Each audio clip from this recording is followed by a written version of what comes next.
I was talking about this on Instagram the other day, how the amount of money that they make off of human smuggling is like what crazy. It's almost $1 trillion. It's like, is it $1 billion industry? Is it $1 trillion industry?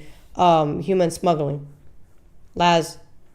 Talk to me. Oh, I thought you were listening, bro. No, sorry. The human smuggling, is that $1 billion business or is that $1 trillion business? That's a great question. That's probably $1 trillion business because it's worldwide. It's worldwide, right? Okay. So you're going to confirm that. But let's say it's $1 billion business. No, okay, that's human smuggling alone is $1 billion business. And then you have drugs. Also, another. Human smuggling or human trafficking? I mean, it's the same thing. No, it's not. What's the difference? You're still trafficking. There's two different names.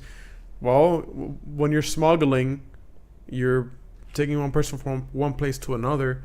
When you're trafficking, you're doing that and you're like literally selling them for sex. Okay, so both human smuggling and human trafficking. And then you got the drugs. They're also smuggling. And then if you cut, like, this is the part that really irks me, because people voted for Kamala Harris. And what bothers me about that is that you voted for somebody that allowed human smuggling and human trafficking to happen for 4 years. So if you're about like helping humanity and you know, you're claiming that, you know, you believe that people should come here for a better life and you want to be humanitarian, then why would you allow something like an open border where the cartels can literally exploit that and they can just send people over here? So to me, it's just, I don't even know how to explain it. It just, it's counterproductive to say I'm for humanity and I want people to come here for a better life while simultaneously allowing an open border policy, which is what Kamala Harris did when she was in power. She was considered border czar. So, and she was supposed to find the root of the problem, which never happened. So all she did was allow the cartels to make more money. That's really what she did. So to me, Trump is stopping the cartels from making money.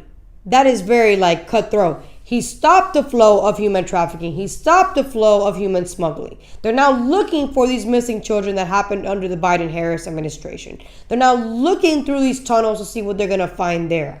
God forbid, God knows what they find in those tunnels. And now they're going into the sea because at the end of the day, they use the sea to, again, smuggle drugs. So it's sorry to cut you off. It's $1 billion industry. $1 billion? Multi-billion. Okay. Multi-billion. In the hundreds of billions. All right. So very close to trillions then. Multi-billions? That's pretty. Not anywhere near. Not anywhere near? It's more like, human trafficking in itself can be from 150 to 245 billion That's a year. crazy, bro. A year.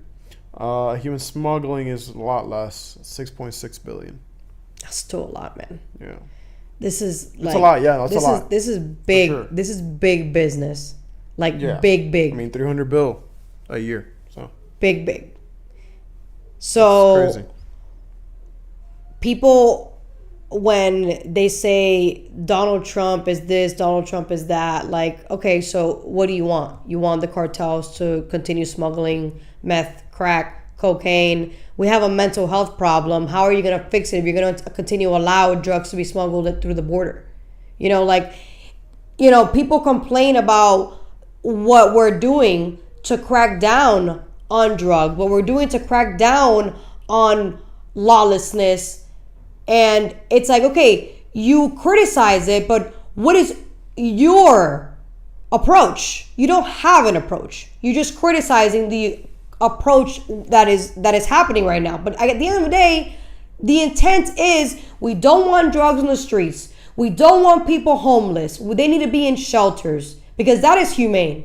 We don't want more people hooked on drugs because we have a mental health problem. And because we have a mental health problem in this country, allowing drugs to come here is not going to improve the problem. It's going to worsen the problem. So you cut the drugs, you cut the tunnels. That's going to, I think, control the situation, because at the end of the day, mental health is the problem. If we didn't have a mental health problem, nobody would be seeking drugs. People are seeking drugs because they have a mental health problem. They're escaping their reality. So if you want to attack the problem, you have to literally remove the escape routes of the problem in order to get to the problem, to get to the target. And I think what's happening right now is exactly what needs to happen. You need to go after these countries that are literally exploiting the Americans and the mental health crisis in this country, because that's what they're doing. They know that Americans, unfortunately, are hooked on drugs. A lot of them are hooked on drugs, and they're taking advantage of Americans. Were you gonna say something? Oh, okay. I don't know why I keep thinking you're gonna say something.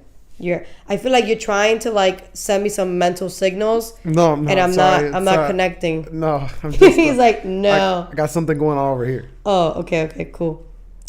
So, I mean, that's what I think. I think that if you want to actually improve the well-being and the mental health of your country, you have to remove drugs from the equation, and that is how you do it. You remove the cartels, you remove the organizations, you regulate big pharma, because that definitely needs to happen, but they're not the biggest problem right now. I think the biggest problem right now are the actual illegal drugs. So, because at the end of the day, big pharma is legal.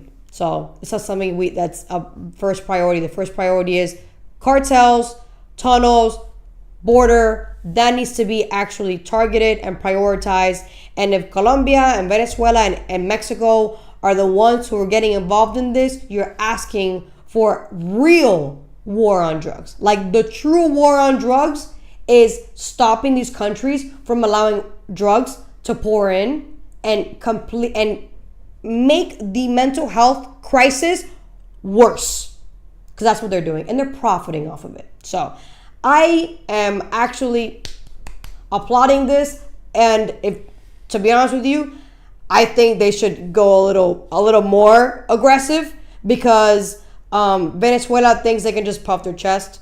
So I think they need to be more aggressive on this. Same thing when it comes to Mexico, Colombia, any country that wants to try to play hardball here when they're a third world country. You need to learn who the real boss is, and it's the United States of America.